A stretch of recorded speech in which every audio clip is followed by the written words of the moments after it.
السلام علیکم۔ اپنا ولاگ ٹی ایل جی پر خوش آمدید۔ قرآن سورہ انفال آیت نمبر 37 فرمایا تاکہ اللہ تعالیٰ ناپاک کو پاک سے الگ کر دے اور ناپاکوں کو ایک دوسرے سے ملا دے، پس ان سب کو اکٹھا ڈھیر کر دے، پھر ان سب کو جہنم میں ڈال دے، ایسے لوگ پورے خسارے میں ہیں۔ القرآن سورہ انفال آیت 37۔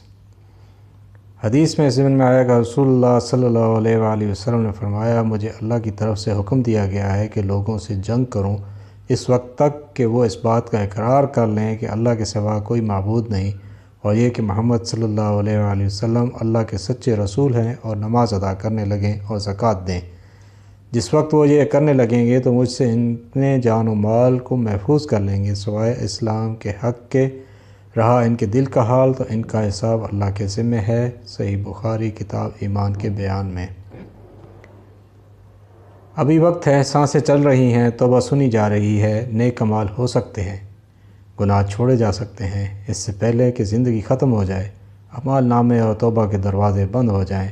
ہمیں چاہیے کہ اپنے رب کی طرف واپسی کا راستہ اختیار کر لیں۔ اللہ کریم آپ کا حامی و ناصر ہو، حل مشکل آسان فرمائے اور آپ پر ہمیشہ مہربان رہے۔ آمین یا رب العالمین۔ اللہ تعالیٰ سب کو اپنے حفظ و امان میں رکھے، محفوظ رکھے اور دین حق پر قائم رہنے کی توفیق عطا فرمائے۔